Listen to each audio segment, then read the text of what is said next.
kita mulainya 5 menit yang lalu ya. Jadi masih 5, oke. Nah, ini smart system model. Ya, Apik pokoknya pada dasarnya mengerjakan hal-hal ini. Saya ada di daerah sini, bawah di public di safe and secure sini. Nah, saya ulang kembali ini mengenai masalah ancaman, keselamatan, keamanan, bencana. Dari semua yang ada, keamanan, bencana, human safety factor, dan pertahanan negara, serangan siber, serangan biologi, serangan kimiawi, saya pernah sebut sudah tahun 2017 yang lalu, biologi. Tapi bukan penyakit, baru serangan. Ya sekarang seperti serangan, tapi ya penyakit seperti serangan kepada imunitas kita. Ya, terus masalah bencana sudah tahu semua. Sekarang masalah Laut Cina Selatan ini adalah sebetulnya perang cyber antara Amerika dan Cina. Tapi ada hardware-nya gitu. Jadi inilah yang terjadi pada saat ini.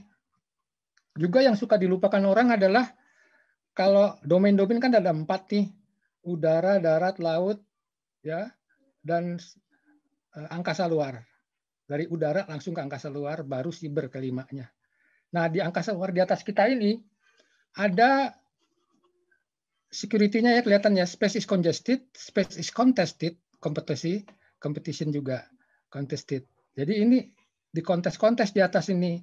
Di atas itu ada 2000 active satellites hidup. Mungkin beberapa bulan lagi Elon Musk nambahin lagi gitu. Yang mati, satelit yang mati di angkasa sekarang di angkasa luar ada di 3000. Dan ini jatuhnya bisa di mana saja, nggak ada jurisdiction di situ, nggak ada perbatasan negara. Ada 750.000 pieces of orbital space debris. Juga ada anti-satellite weapon system yang bisa nembak dari bawah yang rendah-rendah, dan tabrakan satelit. Jadi ini semua diaturkan oleh mereka, sudah tidak bisa mereka atur lagi, tidak mereka kontrol lagi dengan siber, dengan elektromagnetik spektrum, sudah melayang sendiri-sendiri. Jadi saya pikir ini juga mesti menjadi perhatian untuk nanti pemerintah kita. Lanjutnya, dan ini hukum-hukumnya kebetulan saya juga hukum ini bikin dengan Profesor Supancana, saya ikut membantu dari segi teknisnya dari Universitas Ahmad Jaya di bidang air law, hukum udara dan antariksa. Beliau adalah ahlinya dari Leiden sebetulnya. Jadi saya ikut membantu saja. Kalau dari segi keamanan nasional, ini adalah hierarkinya. Jadi ada keamanan K besar. Di dalam K besar itu ada sektor keamanan Kamnas, ada pertahanan. Nah, ini sektor security sektor. Ini terbuka saja. Untuk selain itu ada operasi militer selain perang gabungan. Kalau ada apa-apa, sekarang banyaknya sekarang sih operasi militer selain perang terus kan. Seperti di Irian, bencana, apalagi jatuhnya pesawat, SAR, semuanya operasi militer selain perang. Tapi secara nggak langsung kalau semua mau digabung, ini ada sekitar 14 satgas yang dipersenjatai. BNPT, BIN, Kemdagri, Pemda juga Satpol PP dikasih pistol. Ya, kalau Polri sama Mabes TNI itu paling besar. BNPT juga BSSN. Nah sekarang ada istilah biocyber security. Biochemical cyber security, kalau bahasa Inggrisnya CBRN. Itu sudah ada lagi. Mungkin kita perlu bicara juga dengan BSSN, memberitahu info bahwa apa mereka mungkin sudah tahu bahwa ada istilah-istilah ini. Bea Cukai juga dipersenjatai, malah Bea Cukai ini punya punya kapal sendiri dengan senjatanya. Imigrasi juga, apalagi Bakamla. Nah, Bakamla ini sekarang sedang risau karena ada undang-undang baru Cina di mana Coast Guard Cina yang suka ngeluyur-ngeluyur sampai Natuna itu akan dikasih rudal. Bagaimana respon kita? Waktu itu saya bicara dengan TNI, belum pada menjawab. KKP kan juga dipersenjata itu, tapi tidak besar-besar. Kemudian akhirnya polisi hutan. Nah, national security itu hubungannya sama cyber defense adalah ini. Sebetulnya cyber defense itu harus ada di semuanya ini. Memang ada domain-domain yaitu land, sea, air, and cyberspace. Darat, laut, udara, laut dan bawah laut ya. Udara, dan cyberspace, dan outer space. Jadi ini ada 5 domain. Di dalam 5 domain itu ini bekerja nih electromagnetic spectrum, ada information environment, dan cognitive dimensions. Kognitif ini orang-orang yang mengoperasikan cyberspace. Jadi sebetulnya yang harus kita lindungi ada space di sini, yaitu namanya cyberspace. Dulu ada medical space, policy space, housing space, body space, ini cyberspace. Nah, di beberapa negara di seluruh dunia, terutama UK, US Army, UK Joint Department, itu dinamakan Cyber Electromagnetic Activities atau CEMA atau CEMA sebutannya gitu. Nah, ini berada di semua tempat ini. Di semua tempat ini. Memang dia aktivitasnya di cyberspace, tapi dia command and control, C2-nya di sini. Di sini, sini. Jadi ini sangat penting untuk didengar. Bagaimana dengan pertahanan national security? Kalau situasi yang seperti saya sebut tadi ditabrakan dengan situasi ini, dengan keadaan di lapangan, di mana Polri dan TNI itu bekerja sama, disinilah di Undang-Undang Dasar, Undang-Undang Pertahanan Negara Nomor 3 2002 dan Undang-Undang TNI diatur namanya aturan pelibatan dari Polri dan TNI. Nah, aturan pelibatan ini sangat-sangat sering kacau. Kalau memang sudah harus itu ini gitu, jadi harus ada semacam cyber SEMA lah, kerjasama yang mengatur, ada modeling dan sebagainya.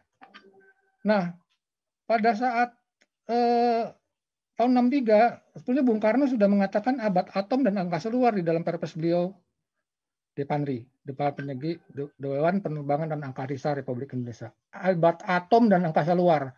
Perkataan atom ini, tadi yang saya sebut angkasa luar pertama-tama saya sebut, abad atom itu kan elektron segala macam, itulah cyber dan electromagnetic spectrum itu. Jadi sebetulnya founding fathers kita sudah maju sekali dari zaman dulu gitu. Nah, untuk mungkin bagi ini adalah understanding cyberspace. Jadi kita bicara cyberspace terus, cyberspace dan environments. Itu apa sih cyberspace itu? Ya cyberspace itu adalah ya electromagnetic spectrum. Di situ ada information environment, ada logical network layers dan karakteristiknya. Ada komponennya macam-macam. Ada physical, dimension, informational, cognitive, manusianya, dan operation-nya. Jadi begini, the operation and mission variables ini adalah begini. Ini bisa gagal operation di level fisik, dikerjakannya di level ini. Tapi bisa gagal di sini karena ada gangguan, yaitu sambungan, gangguan apa, segala macam. Dan gangguan itu aktor-aktor kriminal dan sebagainya. Inilah yang sangat penting. Bentar. Ini kejadian apa situasi yang terjadi electronic warfare di dalamnya karena cyber dan itu sudah dijadikan satu oleh beberapa negara menjadi satu komando. Mungkin di sini mungkin jadi kalau di Indonesia kan baru ada Kogab Wilham, Komando Wilayah Komando Bangunan Wilayah Pertahanan. Mungkin nanti sebentar lagi ada Komando Gabungan Cyber. Tapi sebutannya tidak hanya cyber dan elektronik yang disebut SEMA tadi. Yang tadi ada mengatur electronic attack, electronic protection, dan electronic warfare support yang tadi Mbak Hadi sebut. Nah, di UK Ministry of Defense diterangkan step-nya cyber dan electronic activities itu yang menjadi SEMA itu. Tadinya cyber sendiri-sendiri, hanya sendiri-sendiri. Akhirnya mulai nyambung, integrated-nya sudah mulai terjadi, dan akhirnya terjadi ubiquitous cyber electromagnetic activities. Nyatu mereka. Nah, ini sistem elektron yang bekerja. Ya manusianya yang ngatur, tinggal programnya aja. Di BAE System, British Aerospace System sudah ada namanya integratornya. Dan di US Army sudah seperti ini. Jadi sekarang ini jarang sekali disebut hanya cyber security. Padahal ada cyber security itu hanya untuk sipil. Tapi kalau udah masuk ke militer, ini yang ada. Cyber and electromagnetic activities. Nah, kalau sekarang ini sudah disambungkan lagi kepada CIFA Star, Command Control Community Cyber Warfare, SEMA, Surveillance ini, jadi pergerakan alutsista ini di dalam sini, di dalam sebuah medan atau arena yang tadi di sini. Nah, itu akan berbahaya sekali kalau ini terganggu. Ini terganggu, pergerakan alutsista, peluru kendali atau drone bisa jatuh. Ini hanya menerangkan dari sistem yang di UK ya, cyber ini menjadi ini manajemen. Ini manajemen di mana ada kesatuan sistem, kesatuan pikir ya, untuk menjadikan sebuah sistem join dari 3 matra ini. Nah, ini saya tidak akan ngomong banyak-banyak karena waktu udah tinggal sedikit. Nah, inilah tadi yang saya sebut sidu command and control pada medan operasi. Yaitu tadi yang ada cyber itu, cyberspace itu ngatur physical space gitu. Bukan sebaliknya.